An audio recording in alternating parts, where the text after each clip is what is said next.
The flash of a camera bulb cut through the Manhattan night like a knife. Sienna Laurent stood on the steps of the Plaza Hotel, draped in crimson Versace that clung to every curve of her 24-year-old body. Around her neck, the constellation diamond caught the light from 100 camera flashes, 18 carats of champagne pink perfection, $3.2 million of crystallized ambition resting against skin that had never known worry, never known consequence. Nathan Blackwell's hand pressed into the small of her back. Possessive, proprietary, a silent declaration to the 600 people waiting inside and the millions who would see these photos tomorrow. This was his moment, his triumph, his coronation. He had no idea the real story of the evening hadn't even begun. Because 14 hours earlier, in a penthouse 4 miles north, another woman sat alone in the gathering dark, and she was making a phone call that would change everything. But we're getting ahead of ourselves. Let's rewind. 14 hours earlier, dawn crept across the Hudson River like a reluctant promise. The water turned from black to gray to a pale gold that lasted maybe 3 minutes before the city swallowed it whole. Isabella Hayes watched this transition from her perch by the floor to ceiling windows of the Upper West Side penthouse. 4,000 square feet of Scandinavian minimalism. White walls, gray furniture, chrome accents, everything clean. Everything cold, everything perfect, everything empty. Her hand rested on the swell of her belly, 5 months along. A boy, the ultrasound had shown. She'd learned that alone too. Nathan had been in Miami, or Boston, or wherever the lie of the week had taken him. The apartment was silent in the way that expensive spaces are silent. Not peaceful, just devoid of life. The hum of the sub-zero refrigerator, the whisper of climate-controlled air through hidden vents. The absence of any human sound. Nathan had left at 5:30. She'd heard him in the bathroom. The electric toothbrush. The shower running for exactly 7 minutes. The cabinet opening and closing as he reached for his Tom Ford cologne. Tobacco vanille, $1,400 for 3.4 ounces of liquid ego. He'd made himself an espresso in the kitchen. 1 cup, not 2, never 2 anymore. By 5:45, the front door had clicked shut with its expensive, well-oiled whisper. She hadn't gotten up to say goodbye. He hadn't come to the bedroom to kiss her. This was their routine now. Ships passing. Ghosts haunting the same beautiful cage. Isabella pulled her La Perla robe tighter. Cream silk. Nathan's choice, of course. He chose everything. The furniture, the art, her wardrobe for events, even the robe she wore in private. Cream because he said it photographed well. As if their bedroom were a stage set, always ready for an audience that never came. She stood, feeling the weight of the baby's shift inside her. Walked barefoot across marble floors that stayed cold year-round despite the radiant heating. The dining room table could seat 12. She'd eaten dinner there alone for the past 6 weeks. Well, not entirely alone. The baby kept her company. She talked to him sometimes. Whispered secrets to her belly while picking at organic salads that tasted like expensive nothing. The Bloomberg channel played on the kitchen television. Muted. Nathan's face filled the screen. Some interview about Blackwell Enterprises' third-quarter earnings, 30% growth, aggressive expansion into the Miami market. He looked good on camera. He always did. Charming smile, confident gestures. The kind of man who made you believe in him, even when you knew better, especially when you knew better. Isabella remembered when that smile had been directed at her. 7 years ago, a Columbia University fundraiser. She'd been analyzing a Caravaggio reproduction, explaining to a small crowd how to spot a high-quality forgery. Nathan had listened at the edge of the group. After, he'd approached. "You can see all that just by looking?" he'd asked. "It's all in the brushstrokes," she told him. The forger was talented but careless. Used the wrong pigment for the period. If you know what to look for, the lie reveals itself. He'd smiled, that devastating smile. What else can you see that others miss? She'd fallen for the question, for the attention, for the way he made her feel like the only person in the room. She should have been looking at his brushstrokes. The baby kicked. Isabella's hand went to the spot automatically, a reflex she'd developed. Protective, maternal, the one pure thing in her life right now. Her phone buzzed on the marble counter. A text from Harper Reed, her best friend since grad school, art curator at the Guggenheim, the only person who still called just to talk. "Turn on your location. Need to send you something." Isabella frowned, opened her settings, turned on location sharing. 30 seconds later, another text arrived. "I'm so sorry, Bella. You need to see this before everyone else does." A link. Manhattan whispers. A gossip blog that fed on the suffering of people exactly like her. People with too much money and too little happiness. People who thought their wealth could buy privacy but learned the hard way that wealth just made you a more interesting target. She clicked. The photo loaded slowly. High resolution. Professional quality. Paparazzi work. Tiffany and Company 5th Avenue entrance. Yesterday, 4:15 p.m. according to the timestamp. Nathan Blackwell, sunglasses, casual. His hand around the waist of a woman Isabella recognized immediately. Sienna Laurent, 24 years old, platinum blonde, executive assistant. Hired 4 months ago.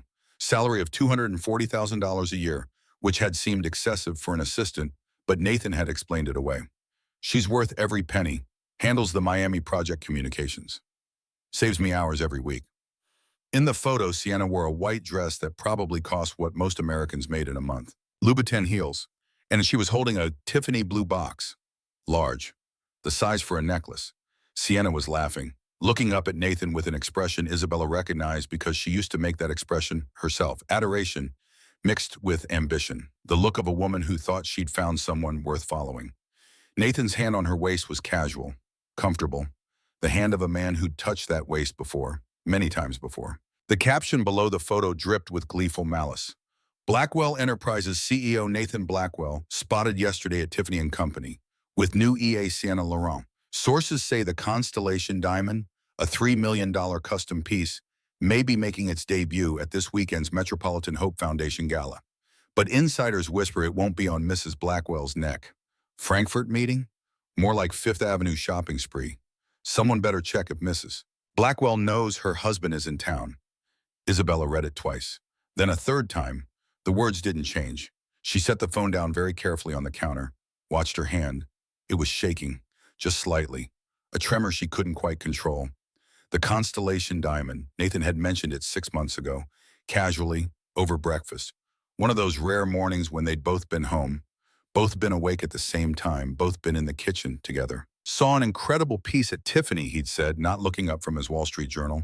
Champagne pink diamond, 18 carats. Thinking I might pick it up for our anniversary. Their anniversary was next month, 7 years, the wool anniversary, traditionally, or copper in the modern lists, not $3 million diamonds. She'd smiled, kissed his cheek. You don't have to do that. I want to, he'd said. He'd bought it, just not for her. Isabella walked to the master bathroom on legs that felt disconnected from her body. Sat down on the floor. The marble was cold through the thin silk of her robe. She drew her knees up as much as her belly allowed, pressed her back against the pristine white bathtub. This bathroom had cost $90,000 to renovate. Carrara marble, waterworks fixtures, a soaking tub deep enough to drown in. She'd never felt comfortable in here. It was too white, too perfect. Like a hospital where nothing messy was allowed to happen. But messy things were happening now. The affair itself wasn't a shock. Not really. She'd suspected for months. The late nights, the sudden business trips, the perfume. 2 weeks ago, he'd come home smelling like something sharp and synthetic. Victoria's Secret bombshell. She knew because she'd looked it up later, trying to understand, trying to put pieces together. But this public flaunting, this was different. He wasn't hiding it anymore. He was celebrating it. And tonight, the gala, the Metropolitan Hope Foundation annual gala, their event, their tradition. For 6 years, they'd attended together. Isabella and Valentino or Dior. Nathan and Custom Tom Ford, the power couple, the beautiful people, flashbulbs in society pages, and the careful performance of a marriage. 2 nights ago, Nathan had canceled.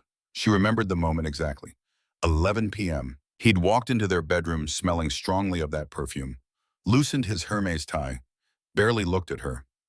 Change of plans. Frankfurt deal needs immediate attention. Flying out tomorrow. Emergency board meeting Wednesday. The gala is Saturday, she'd said quietly. Can't be helped, Isabella. Irritation in his voice, like she was being unreasonable. This acquisition is worth $200 million. The gala happens every year.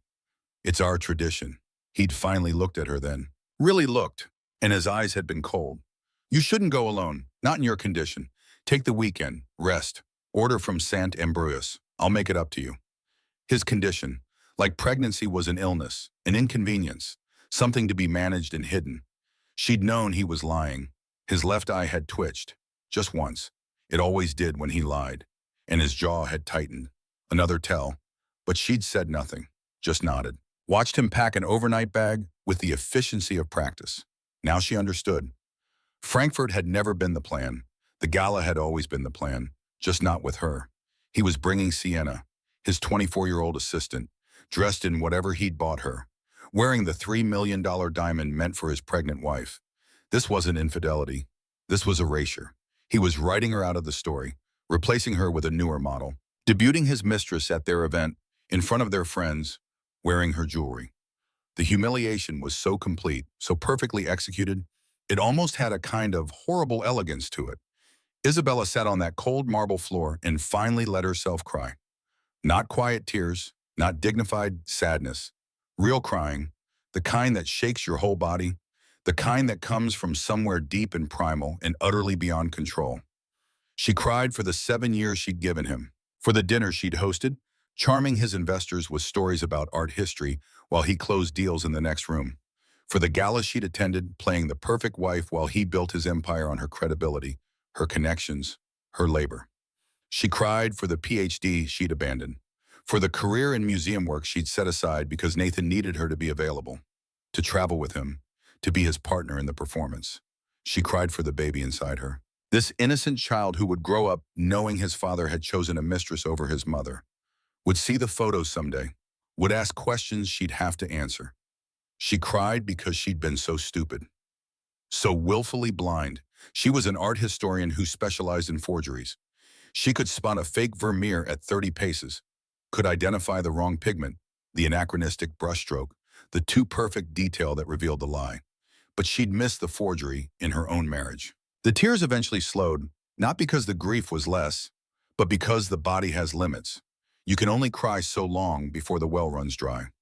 Isabella sat in the silence, hand on her belly, baby kicking gently, responding to her distress with movement. "I'm sorry," she whispered to him. "I'm so sorry you have him for a father." Then another feeling rose up beneath the grief, something colder, harder, anger. Not the hot, explosive kind, the cold, calculating kind, the kind that thinks, that plans, that acts.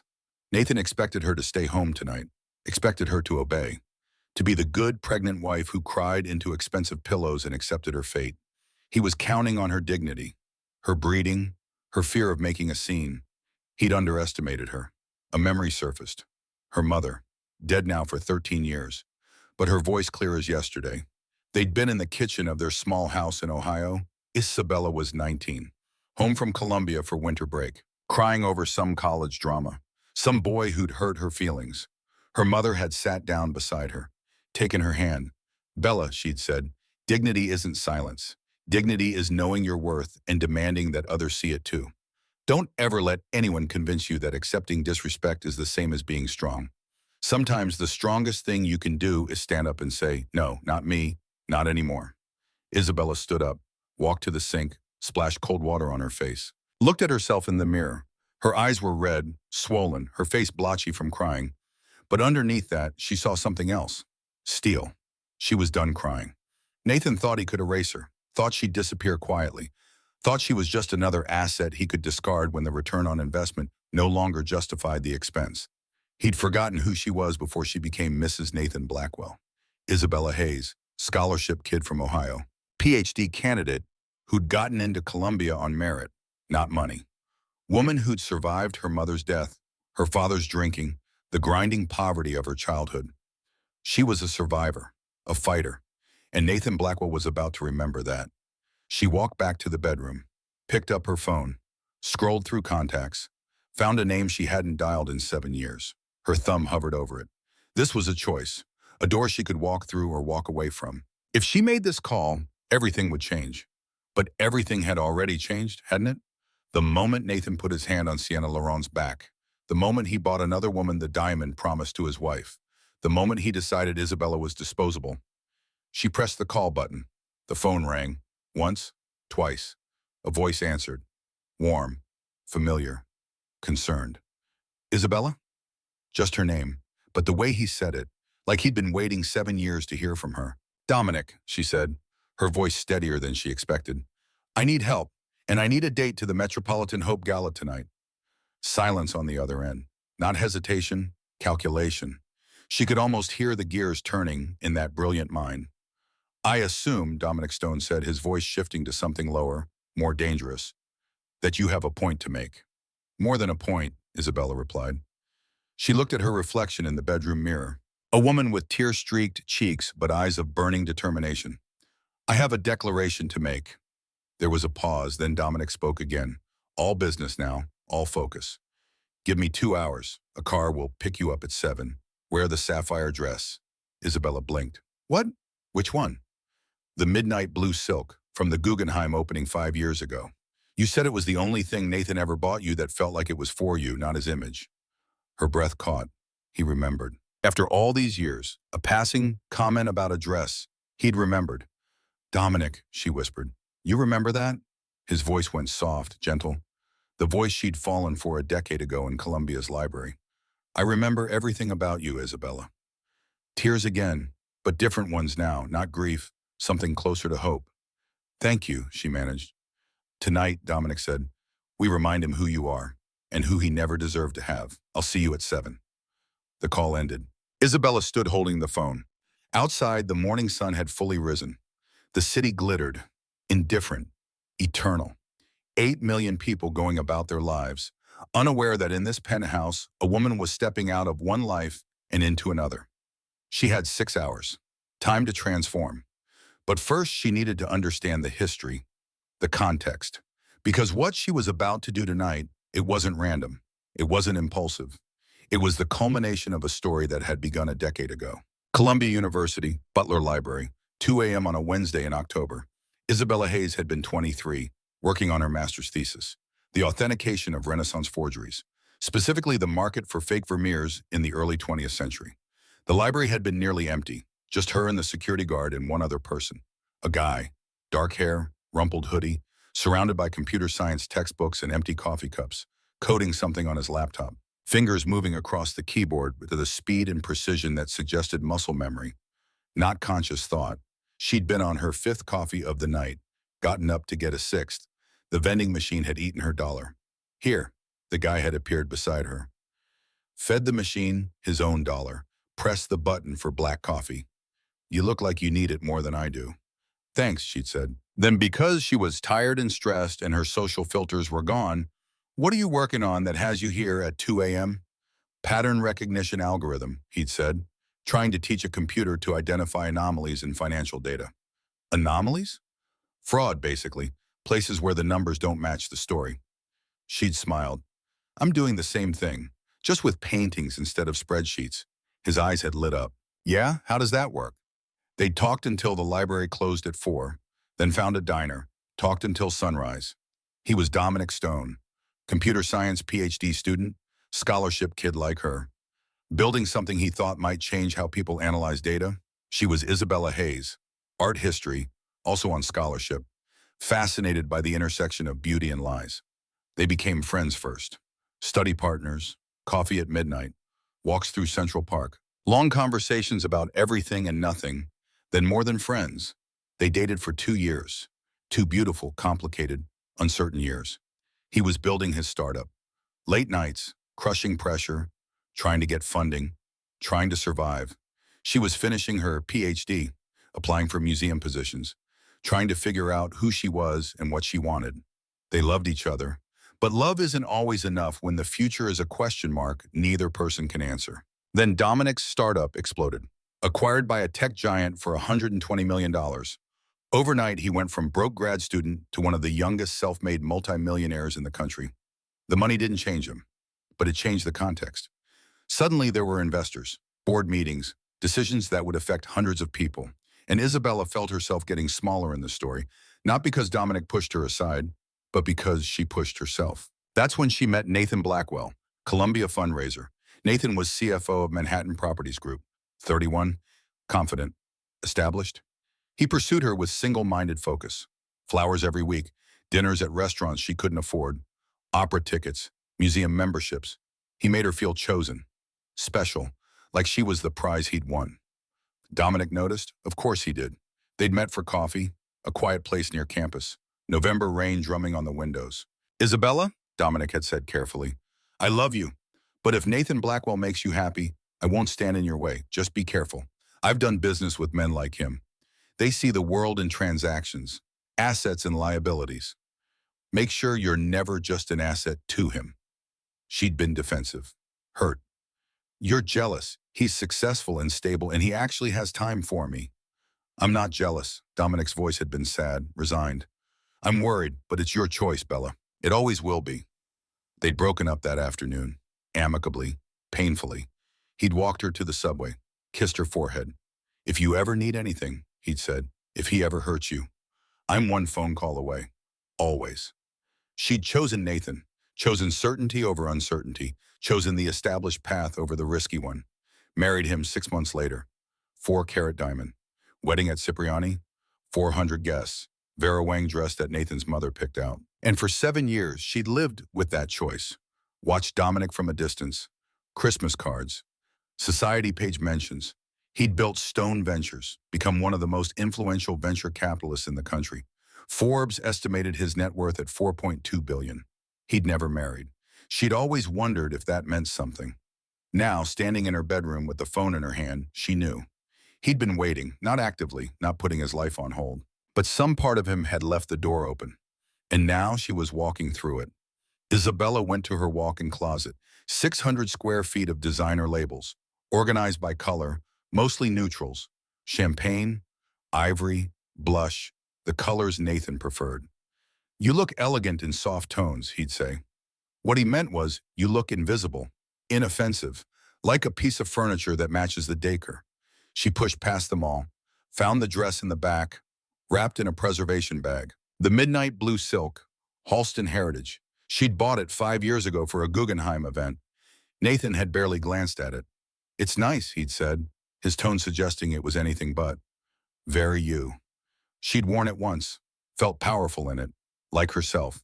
Not an extension of Nathan, not Mrs. Blackwell, just Isabella. She'd never worn it again after that night. Some part of her had registered Nathan's subtle disapproval and absorbed the lesson. Don't stand out. Don't overshadow. Don't be more than what he needs you to be. Not tonight. Tonight she would be exactly who she was. Isabella laid the dress on the bed, unzipped the preservation bag. The fabric still held its shape. Deep blue that looked almost black in certain light. Empire waist that would drape beautifully over her pregnancy. She wouldn't hide the baby. Wouldn't apologize for her body. This child was part of her story now. Part of who she was. Let them see. Next, jewelry. Her main jewelry box sat on the dresser. Nathan's gifts, diamond tennis bracelet, sapphire earrings, pearl necklace, all beautiful, all expensive, all chosen by him, given by him, worn to please him. She left them all untouched. Instead, she opened a smaller box in the bottom drawer. Wooden, old, a little battered. Inside, wrapped in tissue paper, a pair of vintage silver earrings, tiny moonstones that caught the light and glowed with internal fire. Dominic had given them to her for her 24th birthday. They'd found them at an estate sale in Brooklyn. Spent an entire Saturday wandering through dusty antique shops. These earrings had cost maybe $200, worth more than all of Nathan's diamonds combined. She held them up to the light. They glowed, soft and subtle and real. Perfect. The baby kicked, strong, insistent. We're going to be okay, Isabella whispered to her belly. Better than okay. We're going to show him exactly who we are. Outside, the afternoon sun slanted through the windows. The city hummed. Somewhere out there, Nathan was preparing for his triumph, his moment, his public declaration of new love. He had no idea what was coming. Isabella showered, washed away the tears, let the hot water run until her skin turned pink, stepped out and wrapped herself in a towel that cost $300 and felt like wearing a cloud. She did her makeup carefully. Not the neutral palette Nathan preferred. Darker, more dramatic, smoky eye, berry lip. Pregnancy had given her skin a natural glow. She didn't try to hide it. Hair loose, natural waves, no tight updo, no severe sophistication. Just her. The dress slipped over her head like water, the silk cool against her skin. The empire waist settled perfectly above her belly. When she moved, the fabric moved with her. Fluid, elegant, alive. The moonstone earrings caught the light when she put them in. Wedding ring. She looked at it. 3 carats. Platinum band. The promise Nathan had made 7 years ago. She pulled it off, set it on the dresser. 6:45. Her phone buzzed. Unknown number. A text. Your car is waiting downstairs. Isabella took one last look in the mirror. The woman looking back was not Mrs. Nathan Blackwell. Trophy wife, accessory, isn't. This was Isabella Hayes, art historian, survivor, mother-to-be. She picked up her clutch, a simple black Bottega Veneta, walked through the penthouse. Her heels clicked on marble. A steady rhythm, not hesitant, not afraid. In the living room, she passed the wedding photo. Her and Nathan 7 years ago, smiling, young, hopeful. For the first time, she saw the truth in that photo. His smile calculated, hers genuine but naive. The art historian who'd spent her whole life spotting forgeries had missed the biggest one of all. The elevator descended, 45 floors. She watched the numbers drop, leaving behind the life she'd known, descending into something new. The lobby doors opened. Gerard the doorman turned, did a visible double take. Outside, where Nathan's German sedans usually waited, sat something entirely different. A vintage Rolls-Royce Phantom, 1961. Fully restored, deep navy blue, almost black, chrome gleaming under the building lights. Not flashy? Understated. The kind of car that whispered power instead of shouting it. The license plate read Stone 1. A driver in a crisp suit opened the rear door. Good evening, Mrs. Blackwell. Mr. Stone sends his regards. Isabella slid into the back seat. Burgundy leather, walnut paneling, the scent of old money and older dignity. The door closed with a solid, satisfying sound. She looked out the window. Manhattan streaming past. The city she'd called home for a decade. The city where she'd been a student, a girlfriend, a wife. Tonight, she'd be something else entirely. The car turned onto Fifth Avenue, heading downtown, toward the plaza, toward the Gala, toward Nathan and Sienna and 600 witnesses. Isabella's phone buzzed. Harper. Nathan and Sienna just arrived. Full red carpet. She's wearing the diamond. It started. Isabella texted back 3 words. No, it's ending. She put the phone away, looked at her reflection in the window, the lights of the city playing across her face. The future was unwritten. The script had been torn up. Whatever happened next, she would write it herself. The car pulled up to the plaza, camera flashes already exploding, the paparazzi sensing something big was about to happen. The driver came around, opened her door. Isabella stepped out into the light, and everything changed. The grand ballroom at the Plaza Hotel had witnessed a century of New York's most important moments. Debutante balls when the city still cared about such things. Political fundraisers that changed elections. Weddings that merged dynasties. Divorces that ended them. Tonight would be different. Tonight, 600 of Manhattan's wealthiest residents had gathered for the Metropolitan Hope Foundation annual gala.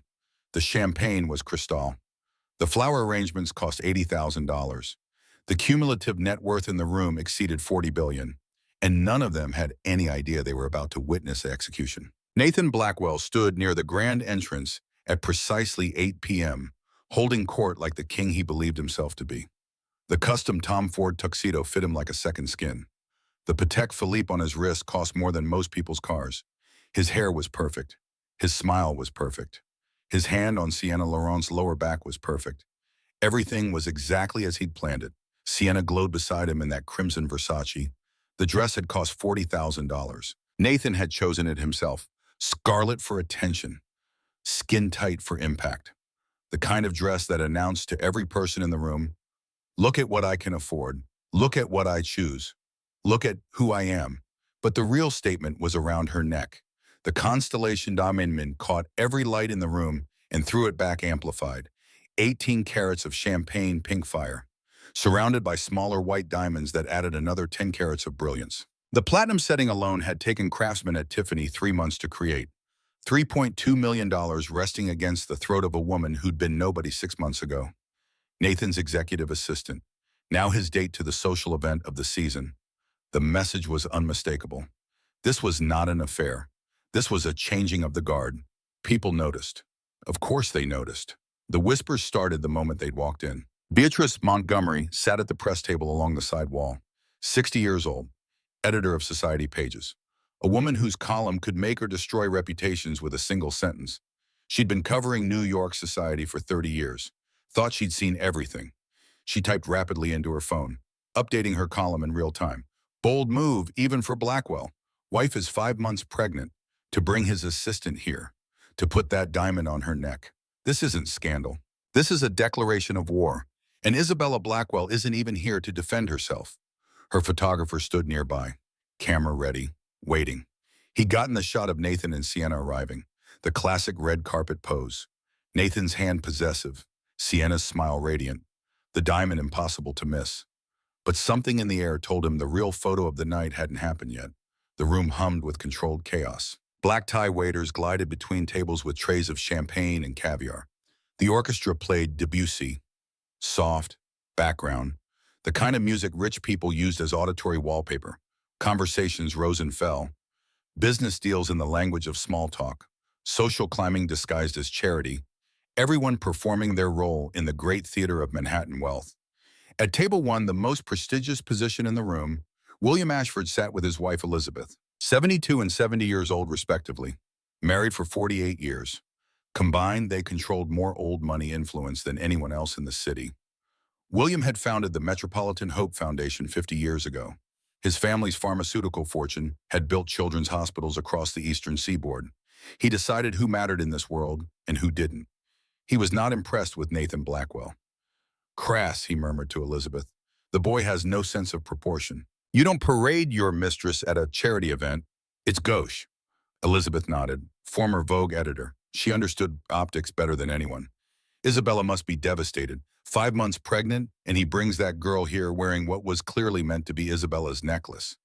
He's always been ambitious, but this crosses a line. Nathan approached their table, all smiles, all confidence, extended his hand. "William, Elizabeth, wonderful to see you both. Thank you for putting together such an incredible event." William shook his hand, briefly. "Nathan, I was hoping to see Isabella tonight. How is she feeling?" A flicker of something crossed Nathan's face. Annoyance maybe, or guilt. Gone in an instant. "She's resting. Doctor's orders. Pregnancy has been difficult. She sends her regrets." Elizabeth's eyes narrowed. She'd known Isabella for 6 years, seen her at dozens of these events. The girl had never missed one, never complained, never caused problems, and she certainly wouldn't have missed this gala by choice. This was their night, their tradition. Something was very wrong. But before Elizabeth could probe further, a disturbance rippled through the room. It started at the entrance. A murmur, then louder conversation, then something that sounded almost like gasps. The orchestra faltered, just for a beat. The violins skipped a note. Every head in the room began to turn. Nathan turned too, still smiling, still confident, still completely unaware that his world was about to end. The main doors to the ballroom stood open, held by 2 attendants in white gloves. Framed in that doorway, backlit by the lights of the lobby, stood Isabella Hayes. The silence that fell was not gradual. It was instant, absolute. 600 people stopped talking, stopped moving, stopped breathing, because what they were seeing was impossible. Isabella wore midnight blue silk that flowed over her pregnant form like water over stone. The dress didn't hide her condition. It celebrated it. The empire waist accentuated her belly, made it central, made it beautiful, made it a statement of life and strength and defiance. Her hair fell in loose waves around her shoulders. Natural, untamed. Nothing like the severe updos Nathan preferred. The moonstone earrings caught the light, small, delicate, almost invisible compared to the constellation diamond across the room, but somehow more powerful for their subtlety. She wasn't wearing her wedding ring. Her face held an expression that was not sadness, not anger, not the devastated grief of a wronged wife, just calm, unshakable, certain. She looked like a queen arriving at court, not to beg for mercy, to dispense judgment. But it was the man beside her that turned shock into something approaching awe. Dominic Stone. The room recognized him instantly. Even people who'd never met him knew that face. Forbes covers, TED Talks, the rare interview where he explained how data patterns could predict everything from market crashes to disease outbreaks. $4.2 billion. Stone Ventures, the venture capital firm that had made or broken 100 companies. The man who could move markets with a single investment decision. He never came to events like this. Never did the social circuit. Operated in entirely different spheres of influence. Yet here he stood, in a simple black tuxedo that probably cost less than Nathan's but somehow looked infinitely more expensive, his hand resting gently on Isabella's back. Not possessive, protective, looking at her with an expression that everyone in the room could read. "This woman matters to me. Hurt her, and you answer to me." They began walking into the ballroom. The crowd parted without conscious thought. An instinctive recognition of power. Real power. Not the performed kind, not the bought kind, the kind that simply exists and expects the world to adjust. Nathan's champagne flute trembled in his hand, just slightly, a tremor he couldn't quite control. His mind raced, tried to process, tried to understand. Isabella was supposed to be home. Crying, broken, hidden. Who was Dominic Stone to her? How did they know each other? Why was he here? And why was every person in this ballroom looking at them like they were witnessing history? Sienna felt the shift, the sudden irrelevance.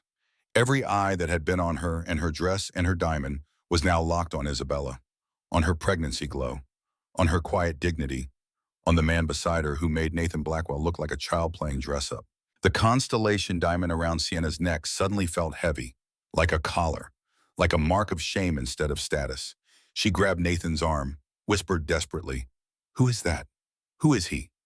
Nathan couldn't answer. His throat had closed. His mind had gone blank. He was watching his carefully constructed night collapse in real time. Isabella and Dominic walked past table 5, past table 3, heading directly toward the center of the room, toward table 1, toward William Ashford. The old man saw them coming. A smile touched his lips, the first genuine smile of the evening. He stood. The other men at the table stood reflexively, following his lead. "Dominic Stone," William said warmly, extended his hand. "What a delightful surprise. I didn't know you were coming tonight." Dominic shook his hand, firm, respectful. "William, Elizabeth, thank you for having us.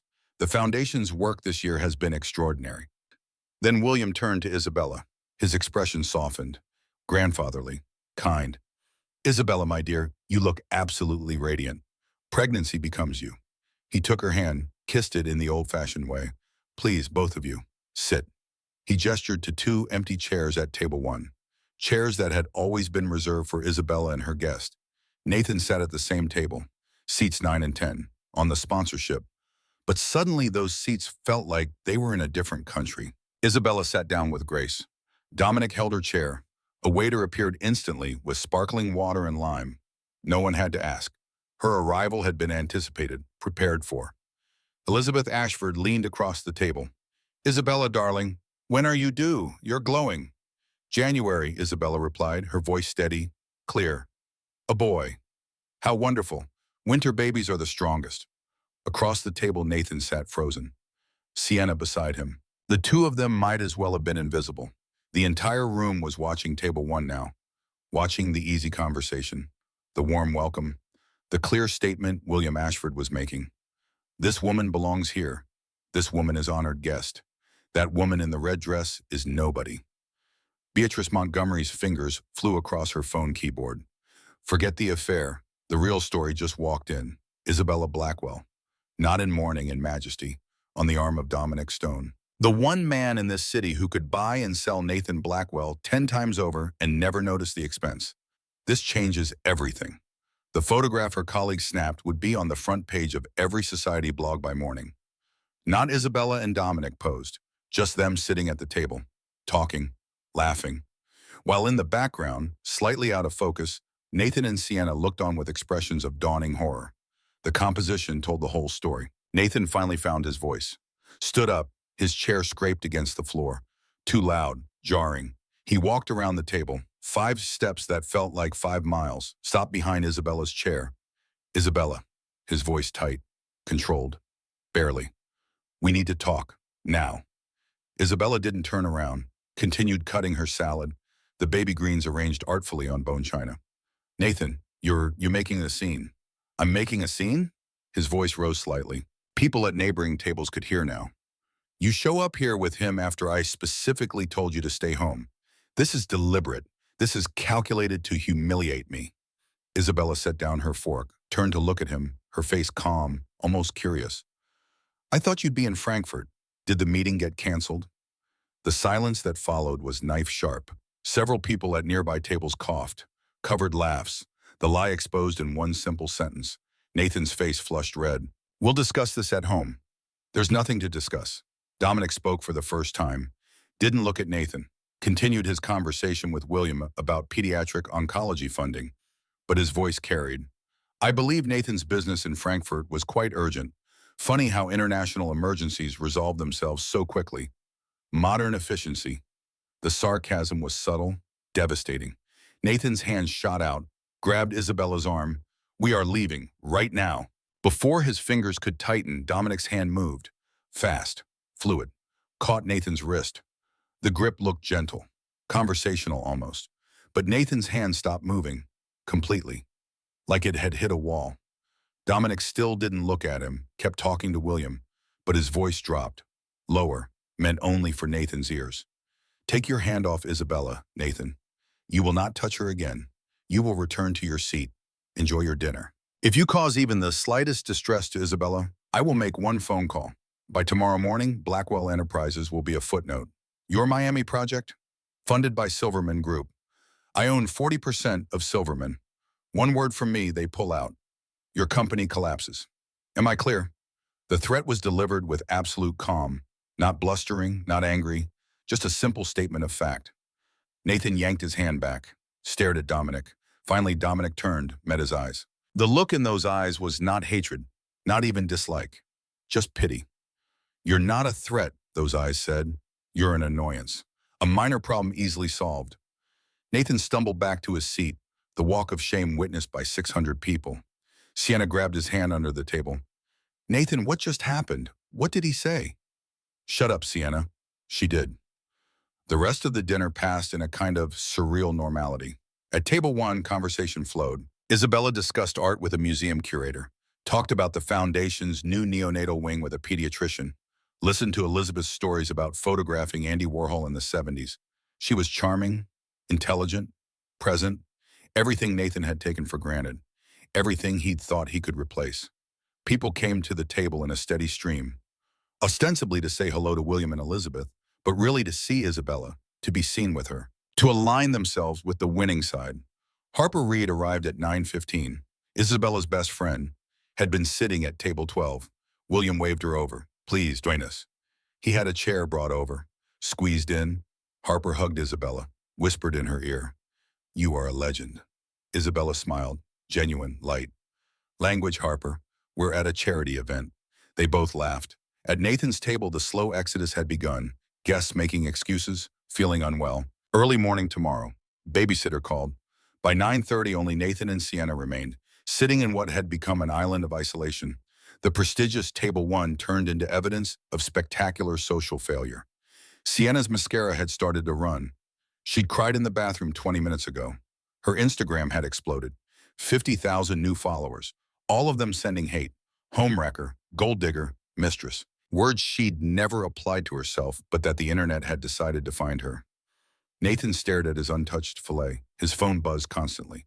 Board members, investors, his lawyer, all asking the same questions. "Who is Dominic Stone to your wife? What's happening? Should we be concerned?" He couldn't answer any of them. At 10:30, the auctioneer took the stage. Preston Charles, British, theatrical, the best charity auctioneer in the city. "Ladies and gentlemen, thank you for your extraordinary generosity tonight. We've already raised $4.2 million for the Metropolitan Hope Foundation. Let's see if we can reach $6 million before midnight." Applause. Polite, enthusiastic. The first items went quickly. A week at a Hamptons estate, $85,000. Private chef dinner for 10, $40,000. Courtside Knicks tickets, $60,000. Then Preston paused. Dramatic timing, he was good at this. And now, our grand prize. A 2-week stay at Villa Serenita on Lake Como, Italy. This 18th century estate includes private chef, full staff, yacht, and wine cellar. Estimated value $180,000. Who will start the bidding? Paddles went up. 50,000, 75, 100. The price climbed steadily. 150,000, 200,000. At 200, it slowed. Two bidders, a hedge fund manager and a pharmaceutical CEO. Preston raised his gavel. 200,000 going once. Nathan stood, raised his paddle. His voice carried across the ballroom. Loud, commanding, desperate. $500,000. The room gasped. Conversations stopped. Heads turned. 500,000 for a trip valued at 180. More than twice the estimate. More than twice the current bid. Not about charity, about reasserting dominance, about showing everyone he was still powerful, still wealthy, still the king. Preston stammered. 500,000 from Nathan Blackwell. Extraordinary generosity. Nathan looked at table one, at Isabella, at Dominic, smirked. Top that. Preston raised his gavel. 500,000 going once. Beat of silence. Going twice. Dominic didn't raise his paddle, didn't stand, didn't even look up from his conversation. Just spoke. Calm, clear, conversational. $2 million. The room exploded. Not gasps this time. Shouts. People standing to see who'd bid. Phones coming out. Photos. Videos. This would be viral by morning. Preston stood frozen, mouth open, unable to process. Then training kicked in. Ladies and gentlemen, $2 million from Dominic Stone. The applause was deafening. Standing ovation, not for the foundation, for the sheer audacity of the bid, for the perfect execution of a power move so complete it left no room for response. Nathan sat down slowly, his paddle still raised. Forgot to lower it. His face cycled through colors, pale, red, pale again. Preston looked at him. Sir, would you like to counter? Nathan couldn't speak, couldn't move. 2 million liquid king. He didn't have it. Not accessible. Not without liquidating assets. Not without board approval for anything that size. He'd been obliterated. Slowly he lowered his paddle. Preston's gavel came down. Sold to Mr. Dominic Stone for $2 million. Ladies and gentlemen, the largest single auction contribution in Metropolitan Hope Foundation history. Another standing ovation. Dominic leaned toward Isabella, spoke softly, only she could hear. I hear Lake Como is beautiful in spring. Perfect place to rest before the baby comes. You should go. Take Harper. Take your time. Isabella's eyes filled with tears. Good tears. Grateful tears. Dominic, that's too much. He smiled, gentle. The smile she remembered from a decade ago in Columbia's library.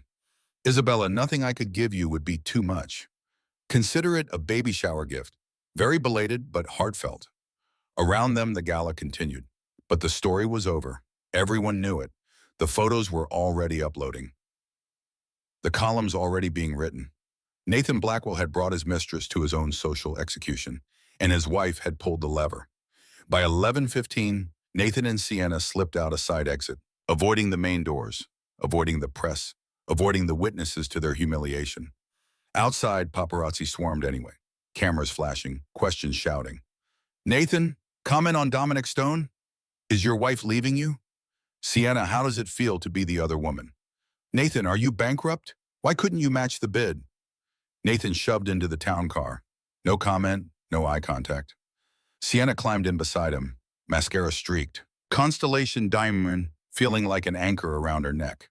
The car pulled away. Inside, silence. Thick, suffocating. Sienna's phone buzzed. Instagram notification. Another 1,000 followers. Another 1,000 messages telling her she'd ruined a marriage. Destroyed a family.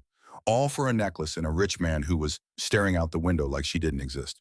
She started crying, quiet, hopeless. Nathan didn't notice. His phone rang. The board chairman, he didn't answer. It rang again. Silverman Group's CEO. He turned it off, stared at the Manhattan skyline streaming past the window. The empire he'd built, the reputation he'd cultivated, the power he'd accumulated, all of it crumbling because he'd underestimated his wife. Back at the plaza, Isabella and Dominic stayed until the end, gracious, present, saying goodbye to William and Elizabeth. William clasped Isabella's hand. You're always welcome at this table, my dear. Always. Elizabeth hugged her. Dominic, take care of her. She's special. I know, Dominic said quietly. I always have. They walked toward the exit, through the main doors this time. No hiding, no shame. The paparazzi outside were respectful. Dominic's security saw to that, kept them at a distance. The photos taken would be different from the ones of Nathan. Isabella laughing at something Dominic said. Natural, unforced, happy. The Rolls-Royce waited at the curb. Door held open. They slid inside, the door closed. Sudden quiet after hours of noise. Isabella exhaled, long, shaky, the performance over, the armor coming off. I can't believe that just happened. Dominic smiled. You were magnificent. I didn't do anything. I just showed up. Sometimes that's the bravest thing, showing up when everyone expects you to hide. Silence. Comfortable. The city lights streaming past outside. Isabella turned to him. Thank you, Dom, for everything. The car, the entrance, the $2 million. You didn't have to do any of that. Isabella. He shifted to face her, serious now. I need to tell you something. My team did some digging. On Nathan's finances. What we found. It's not good. We should talk tomorrow. But tonight, just rest. You did enough. Her heart sank. She knew it was bad, could feel it. How bad? Bad enough that you'll want legal representation. I've arranged for you to meet with Margaret Cross, best divorce attorney in New York. Monday morning, if you're ready. Isabella looked down at her hands. No wedding ring, no mark where it used to be. Monday morning, I'll be ready. The car pulled up to the Carlisle Hotel, not the penthouse. Dominic had arranged a suite, safe, private, somewhere Nathan couldn't find her until she was ready to be found. Harper's already inside, checked in an hour ago. You think Nathan will come looking? Dominic's expression darkened. I think Nathan will be desperate. Desperate men are dangerous. Until we know what we're dealing with, you stay somewhere he can't reach you. She nodded. He walked her to the lobby. Didn't assume invitation upstairs. Respected boundaries. Kissed her hand like William had. Old-fashioned. Courtly. Sleep well, Isabella. Tomorrow we start building your future. She watched the Rolls-Royce disappear into traffic. Above her, the city glittered. 8 million lives, 8 million stories. Hers was just beginning. Upstairs, Harper was waiting. Bottle of sparkling cider. Non-alcoholic for the pregnancy. Tell me everything, Harper demanded. Isabella laughed, kicked off her heels, sank into the sofa. And for the first time in 7 years, she felt free. Outside, the night deepened. In a penthouse across town, Nathan sat alone in his home office, staring at his laptop, at the photos already viral. Isabella in midnight blue, Dominic beside her, the two of them looking like they belonged together, like they'd always belonged together, and Nathan finally understanding what he'd lost. Not a wife, not an asset, a woman who'd been strong enough to survive him and smart enough to make him watch his own downfall.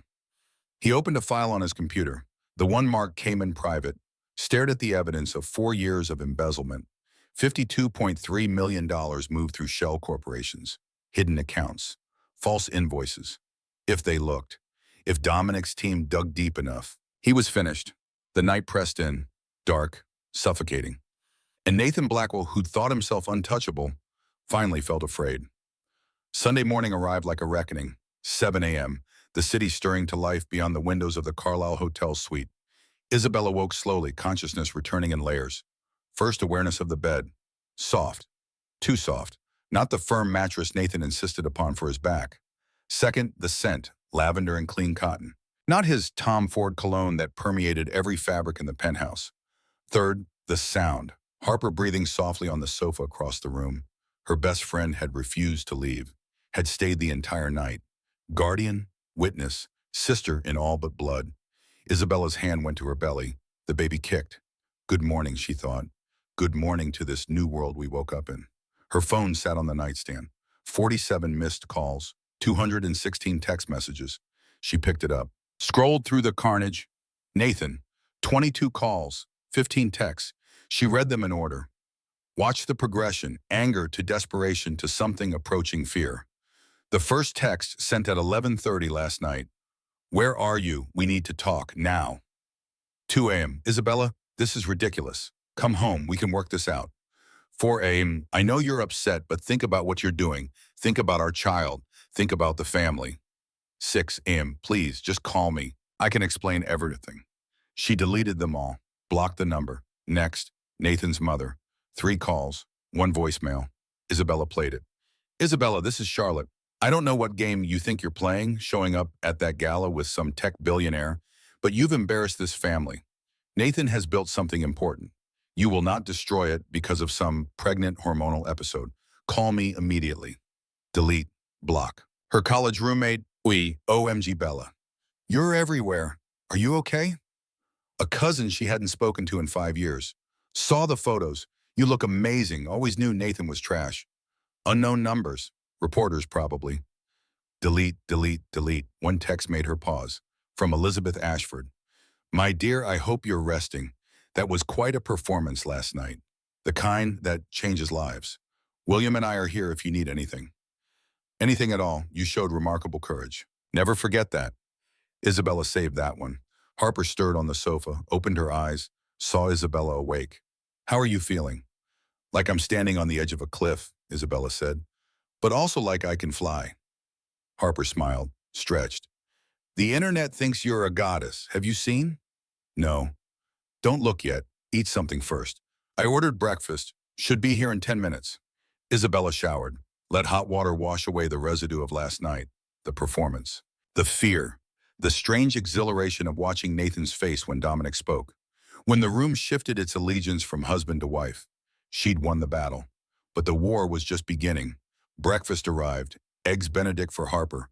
Oatmeal with berries for Isabella. Pregnancy meant being careful. Being responsible. Even when your life was imploding. They ate in comfortable silence. The kind of silence that only comes from years of friendship. From knowing someone well enough that words become optional. Harper's phone buzzed. She glanced at it, frowned. What? Isabella asked. Beatrice Montgomery's column just posted. It's already the most read article on 3 different websites. The headline is, Harper turned her phone around. The Blackwell Gala, a king dethroned before his coronation. Below it, a photo. Split screen, left side, Nathan and Sienna arriving. Smug, triumphant. The constellation diamond catching every flash. Right side, Isabella and Dominic at table 1. Elegant, powerful. Nathan visible in the background, slightly out of focus, face twisted in impotent rage. It's perfect, Harper said. The composition tells the whole story. You don't even need to read the article. Though you should, Beatrice absolutely destroyed him. Isabella read. Beatrice's prose was sharp, clinical. The kind of writing that drew blood with punctuation. Nathan Blackwell offered $500,000 to prove his wealth. Dominic Stone offered $2 million to prove that wealth is irrelevant when you have class. One man brought a mistress in a too-tight dress and a diamond meant for his pregnant wife. The other brought dignity, respect, and a reminder that true power doesn't need to shout. Isabella Hayes Blackwell reminded us all that grace under fire is the ultimate revenge. She didn't say a word against her husband. She didn't need to. She simply existed in her truth, and that was enough to bring down an empire. Isabella set the phone down, looked at Harper. Is it wrong that I feel good about this?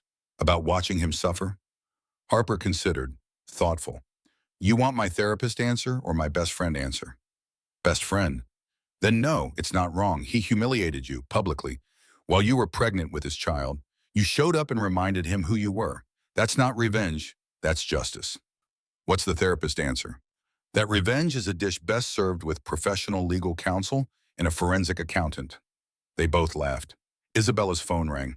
Unknown number. She almost didn't answer, but something made her pick up. Mrs. Blackwell, this is Margaret Cross. Dominic Stone asked me to reach out. I understand you might be in need of legal representation. The voice was crisp, professional, the kind of voice that had argued in front of judges and won. Yes, Isabella said. Yes, I think I am. I've cleared my Monday morning. Can you meet me at 10 a.m.? The Carlisle has a business of the center, private, discreet. I'll be there. Good. Bring any financial documents you have access to, bank statements, tax returns, anything related to assets or property. And Mrs. Blackwell? Yes? Dominic briefed me on the situation, what his team found. I want you to know you're not alone in this, and you're not powerless. Far from it. The call ended. Harper was watching her. Margaret Cross? You know her? Everyone knows her. She's the lawyer that took down Jonathan Carmichael. Remember that hedge fund guy? Cheated on his wife with 3 different women, tried to hide $100 million in the Caymans? Vaguely. Margaret found every penny, got her client $70 million in the settlement and full custody of their kids. Carmichael ended up in prison for tax evasion.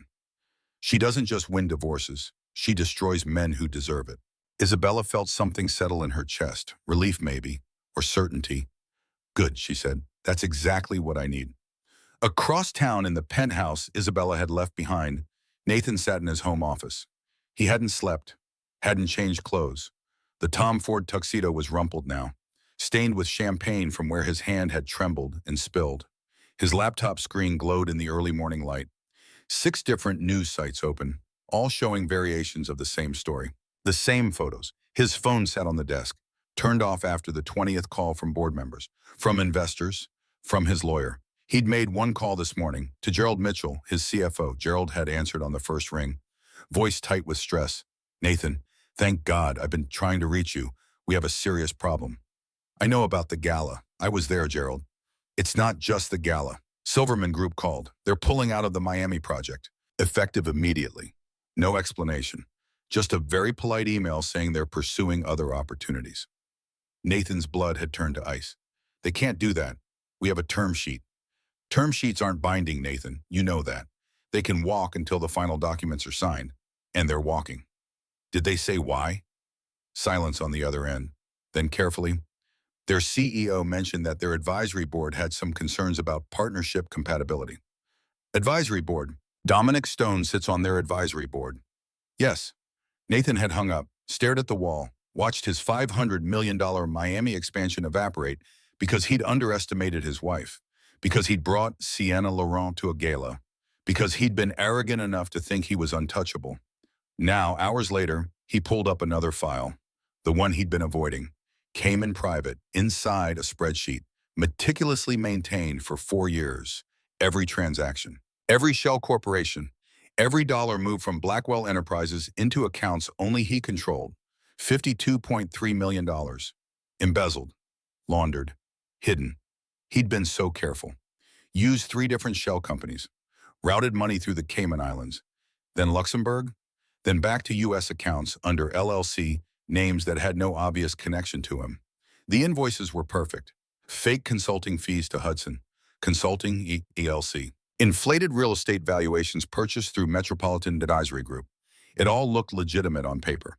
But if someone looked closely, if someone had the resources and expertise to trace the ownership of those shell companies back through layers of corporate registration, if someone like Dominic Stone decided to look.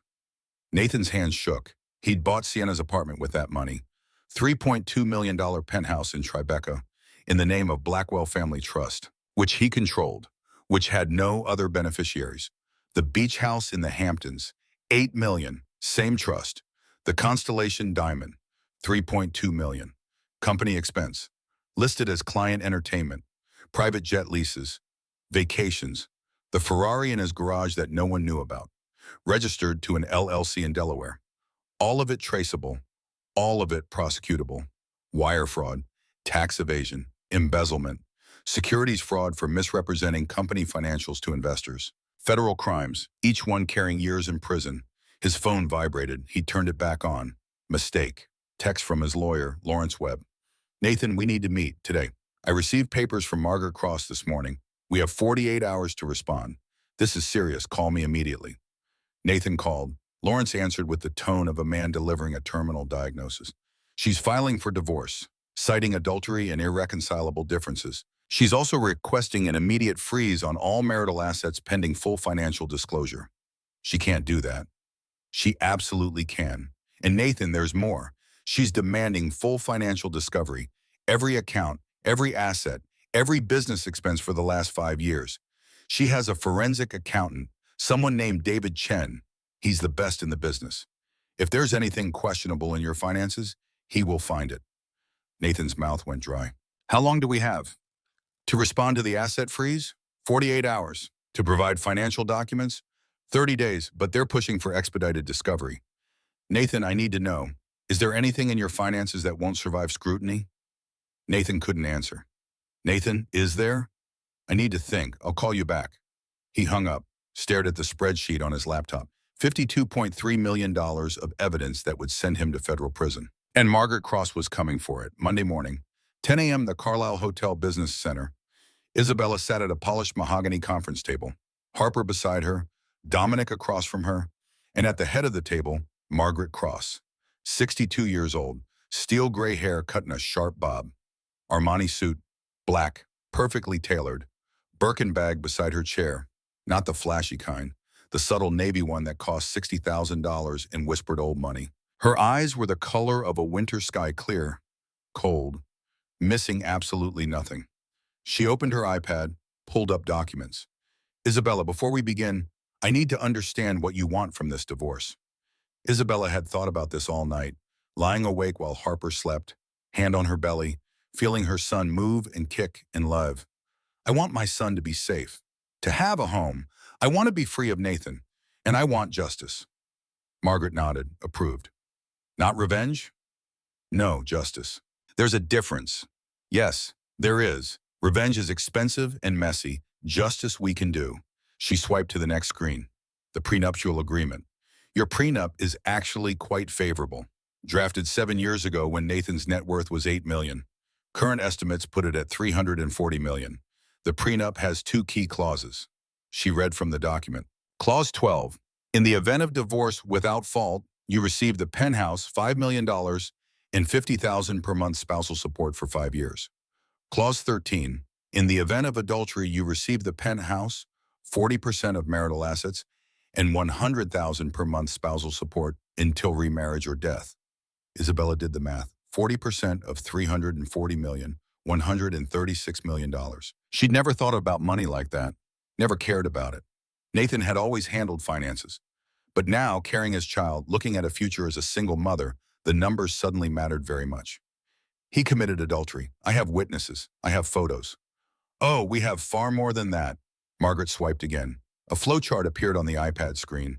Complex, detailed, color-coded. Dominic's cybersecurity team conducted a forensic analysis of Blackwell Enterprises' financial records. With your permission, of course. You signed the authorization Saturday night. Do you remember? Isabella remembered. In the car, Dominic had handed her a tablet. She'd signed, trusting him, trusting that he wouldn't hurt her. I remember. What they found is extensive. Margaret rotated the iPad so Isabella could see clearly. The flowchart showed money flowing from Blackwell Enterprises to 3 shell companies. Hudson Consulting, LLC, Metropolitan Advisory Group, Blackwell Family Trust.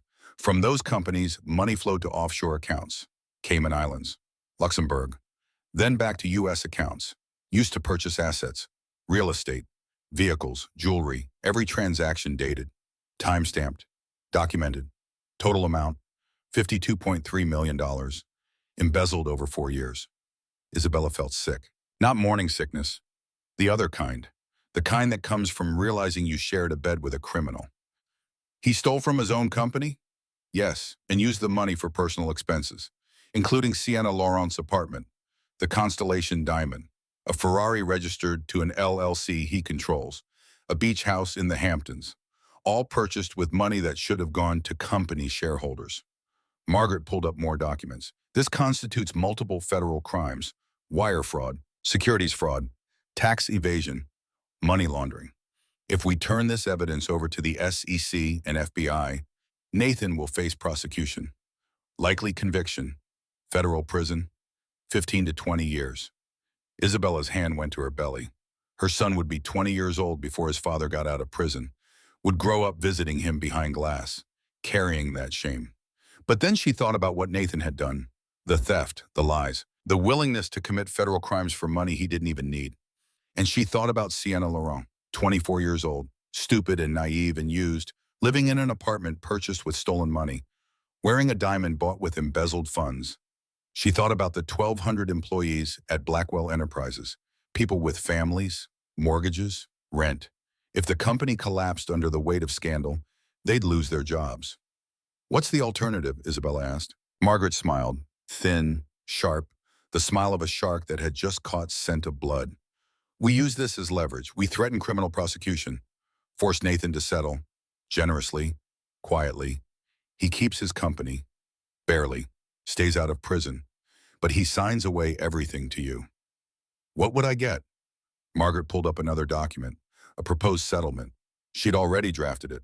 The penthouse, fair market value $12 million, sole ownership to you. Cash settlement, $30 million, paid within 60 days. Child support, $200,000 per month until your son turns 21. Non-negotiable, automatic. If he misses a single payment, we file criminal charges. Full legal and physical custody. Nathan gets supervised visitation only, if he requests it, which I suspect he won't. Non-disclosure agreement. He never contacts you except through attorneys regarding the child. He never speaks about you publicly. He never disparages you. If he violates this, we prosecute. Isabella read through the terms, her hands shaking slightly. $30 million, the penthouse, $200,000 a month, financial security for life, for her son's life. But more than that, freedom, complete and total freedom from Nathan Blackwell. What happens to him? He walks away broken, but free, keeps enough money to survive, keeps his company, though he'll have to rebuild trust with his board and investors, lives with The knowledge that you could destroy him completely at any moment if he ever threatens you or your son. And the employees, the 1,200 people who work for Blackwell Enterprises, they keep their jobs. The company survives, wounded but functional. Isabella closed her eyes, thought about justice versus revenge. Revenge would be turning over the evidence, watching Nathan led away in handcuffs, seeing his face on the news, criminal charges, trial, prison. Justice was this, taking what she and her son deserved, protecting innocent employees, and making Nathan live every day knowing he'd lost because of his own crimes. She opened her eyes, looked at Margaret. I want one more thing. What? I want him to sign those papers in front of me, in our penthouse. I want him to know exactly why he's signing. I want him to see the evidence. I want him to understand that he didn't just lose me. He lost because of who he is. Margaret's smile widened. Genuine now. Pleased. I can arrange that. Wednesday afternoon, 2 p.m., the Upper West Side penthouse. Isabella stood in the living room, her living room now. She'd reclaimed it Sunday night. Walked in with Harper and Dominic in security. Dominic had arranged. Changed the locks. Nathan's things still there, but irrelevant. He'd called, texted, begged to talk. She'd ignored everything until this morning, when Margaret sent him a formal invitation to discuss settlement terms. The apartment looked different now. Fresh flowers in the entryway. Freesias, her favorite, not the orchids Nathan preferred. Harper sat in an armchair, reading a book. Casual, present, silent support. Dominic stood by the window, looking out at the Hudson River. He'd been there since noon, helping Isabella prepare, making sure she was ready. The doorbell rang at exactly 2 p.m. Nathan was always punctual. Isabella opened the door. He looked terrible, unshaven, suit wrinkled, eyes red-rimmed, the polished veneer completely gone. He stared at her belly, at the apartment behind her. Can we talk? Alone? No. She stepped aside. Let him enter. Nathan saw Harper, saw Dominic. His face hardened. This is between us, Isabella. Our marriage, our business. There is no us anymore, Nathan. No marriage, no business. There's just settlement terms and legal documents. She gestured to the sofa. Sit. He did, like a man in a dream, or a nightmare. Isabella sat across from him, the coffee table between them, Harper and Dominic flanking her. Guardian angels. For a long moment, no one spoke. Then Nathan tried, one last time, bowing, Bella, the nickname he hadn't used in years. Look at what's happening. My company is falling apart. The board suspended me. Investors are pulling out, all because of one mistake, one stupid, arrogant mistake. One mistake? Isabella's voice was soft, dangerous. Which one, Nathan? Lying about Frankfurt? Buying Sienna a $3 million necklace with money you stole? Flaunting her at our event while I sat home pregnant? Which singular mistake are you referring to? He flinched. The affair was wrong, I know that. I was under pressure, the Miami deal, the board expectations. Sienna was just a distraction. She meant nothing. And I meant what? An asset? A tax deduction? The mother of your heir? You know that's not true. Do I? Nathan leaned forward, desperate now, playing his last card. We can fix this. We stop the lawyers. We tell everyone it was a misunderstanding, some elaborate performance art. We can be a family, Isabella. Raise our son together. I love you. I love our child. We can make this work. The performance was good. Earnest eyes, trembling voice. The same techniques that had worked on her for 7 years. But Isabella had learned to spot forgeries. You really believe that, don't you? You really believe your own lies. You're not sorry you did it, Nathan. You're sorry you got caught. You're sorry the cost-benefit analysis didn't work in your favor. His mask cracked, anger bleeding through. And what? You found a richer replacement? Is that the play? Dominic Stone sweeps in and you forget 7 years of marriage? Dominic spoke for the first time, voice quiet, lethal. Careful, Nathan. You're projecting, he continued. Isabella called me Friday afternoon. That was our first conversation in 7 years. I came because she asked. Because unlike you, I understand that when someone you care about is in pain, you help. You don't exploit. He turned to Nathan. This has nothing to do with me. This is about the choices you made, the lies you told, the woman you betrayed. I'm simply here to ensure Isabella's choices are respected. Isabella pulled a manila folder from the side table, slid it across to Nathan. This is a post-nuptial settlement offer. Read it. Nathan opened the folder, Scanned the terms. His face went pale, then red, then pale again. This is insane. The penthouse? 30 million? 200,000 a month? You're not in a position to make demands. Actually, Isabella said, I am. She nodded to Dominic. He picked up an iPad from the side table, placed it next to the folder, tapped the screen. The flowchart appeared, $52.3 million. Every transaction, every shell company, every crime, mapped, documented, undeniable. Nathan stared at the screen, all color drained from his face. Where did you get this? Dominic's voice was clinical, professional. You were so busy building your empire, Nathan. You forgot that some of us build the tools to tear empires down. My cybersecurity team is the best in the world. This is a complete record of your fraud. Every wire transfer, every fake invoice, every dollar you stole. He leaned down, eye level with Nathan. The SEC would be very interested in this, so would the FBI. Wire fraud across state lines, that's federal. You'd be looking at 15 to 20 years, not minimum security tennis camp prison. Real prison. Isabella's voice cut through the silence. So this is your choice, Nathan. Path 1. You sign that settlement. You walk away, you keep your company, you stay out of prison. You live with the knowledge that I could destroy you completely at any moment if you ever threaten me or our son. She touched her belly, protective. Path 2. I hand this tablet to the FBI. Margaret cross-files every possible criminal charge. You don't fight for your company. You fight for your freedom. You don't pay divorce lawyers, you pay for a defense attorney while sitting in a holding cell. She leaned forward, held his eyes. Your son grows up knowing his father is a criminal. He visits you in prison. He carries your shame for the rest of his life.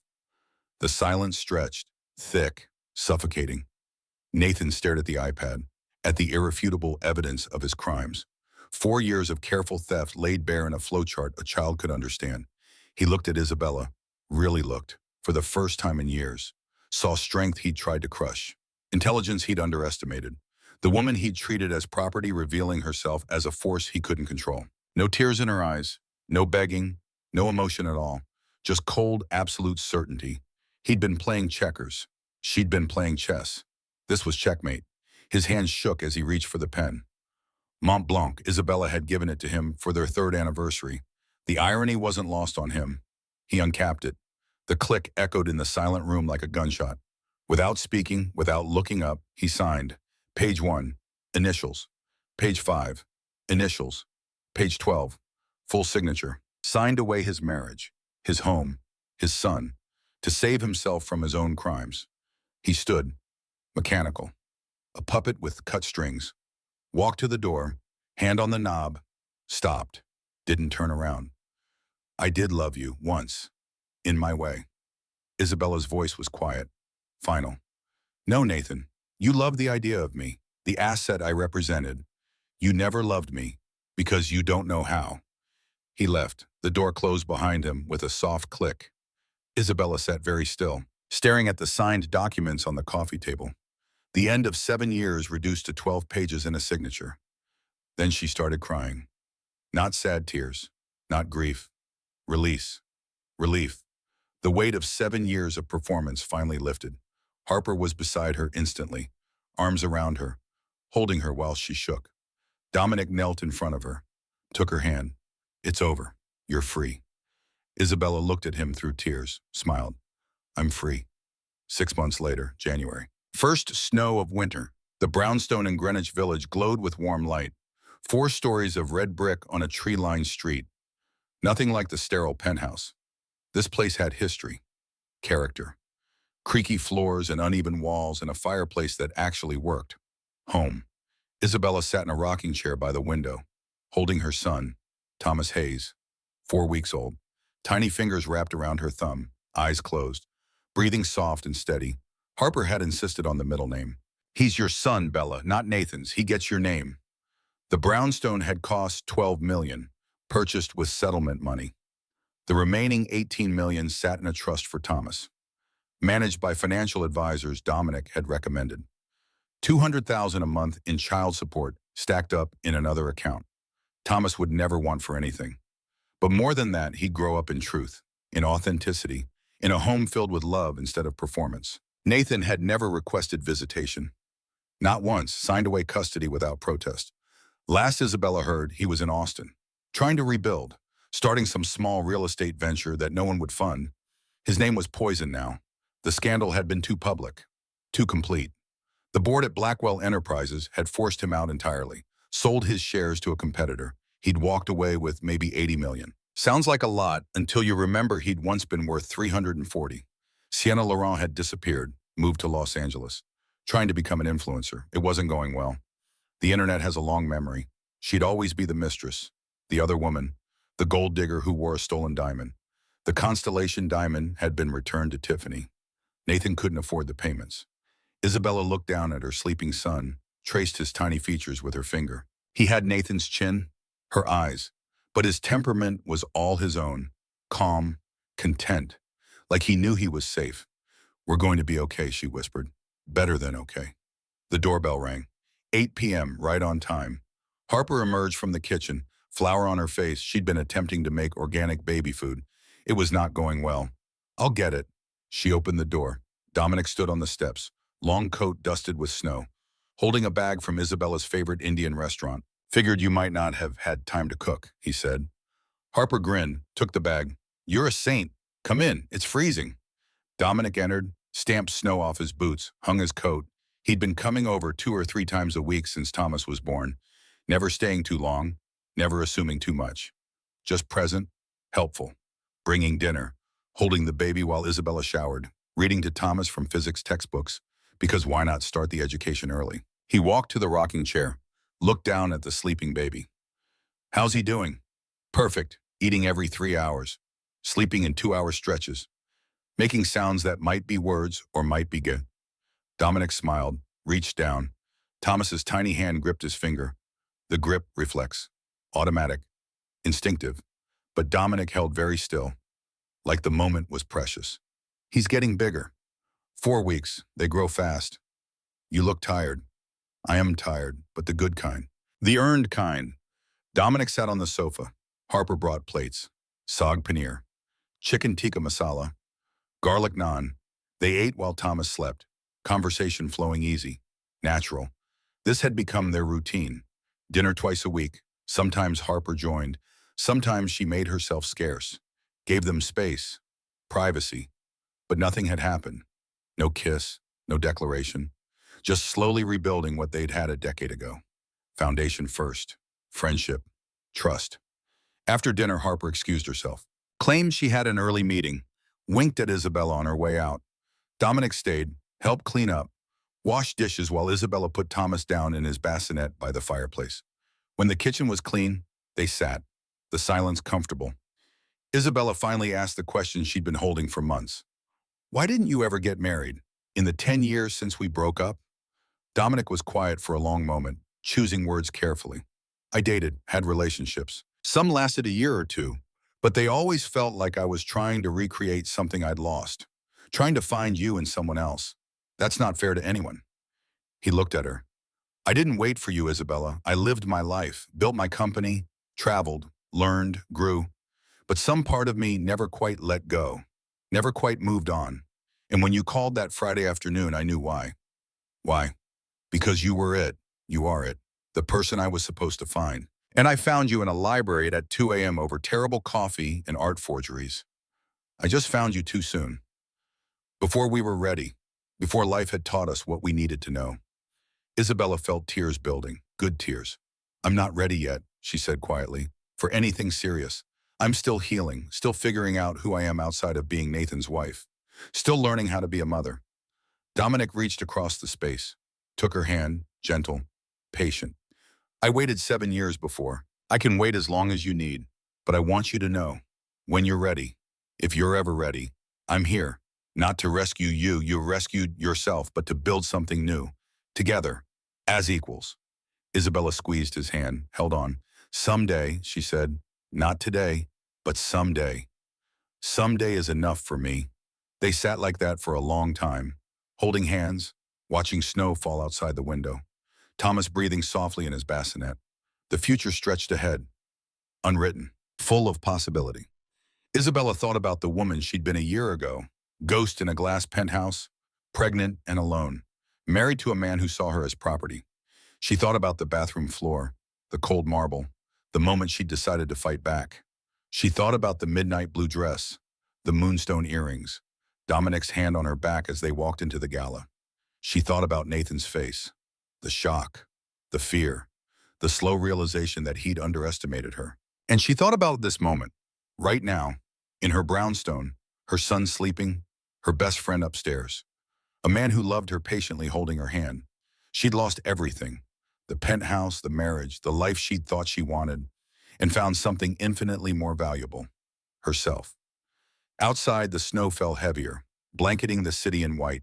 Fresh start, clean slate. Isabella stood, walked to her easel in the corner, a half-finished painting, abstract blues and greens. Ocean, sky, freedom. She picked up a brush, added a stroke. Thomas cooed from his bassinet. Dominic walked over, picked him up, held him with surprising natural ease. "Your mom's an artist," he said to the baby. "Did you know that? She's brilliant, spots forgeries that fool everyone else, because she knows what's real and what's fake.